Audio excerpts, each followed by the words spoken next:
Почти каждая коммерческая компания хочет сделать так, чтобы о ней написали СМИ. Это необходимо для создания хорошего имиджа и повышения продаж. Поэтому в крупных фирмах работают специальные люди – пиар-менеджеры. Одна из их главных задач – организовать публикации в медиа. Благодаря пиар-менеджерам мы видим новости о компаниях, читаем колонки топ-менеджеров в деловых изданиях и узнаем о распродажах из СМИ.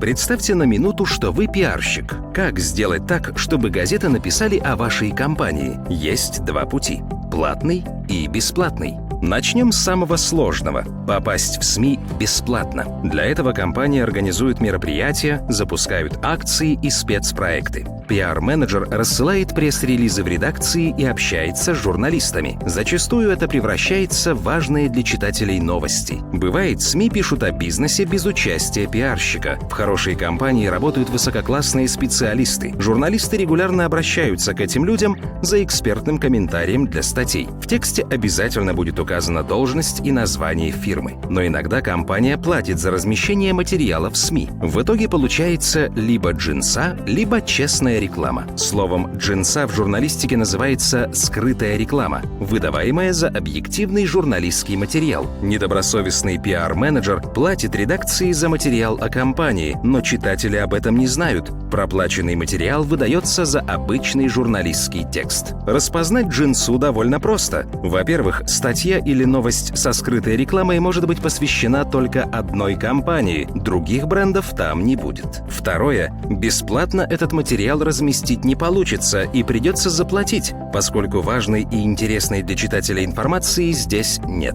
Третье, чаще всего упоминание компании-заказчика есть и в заголовке, и в начале материала, и еще в нескольких местах. А в качестве иллюстрации использован продукт компании или рекламное фото. Можно подумать, что ответственность за размещение джинсы несет только компания. Но это не так. Главный виновник – редакция. Никак не обозначать платные тексты нельзя и с точки зрения журналистской этики, и с точки зрения закона. Эту сферу регулирует Федеральный закон о рекламе. Публикация скрытой рекламы является административным правонарушением. Нарушитель должен оплатить штраф, размер которого зависит от типа рекламируемого товара. Увы, скрытая реклама в российских медиа встречается, а прецедентов выплаты штрафов очень мало. Но не стоит думать, что любое платное размещение – это плохо.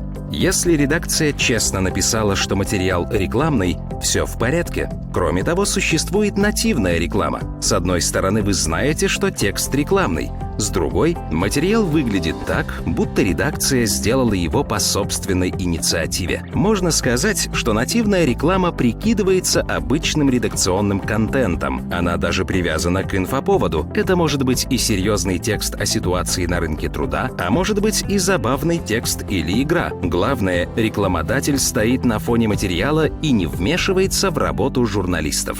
Как же отличить нативную рекламу от редакционных материалов?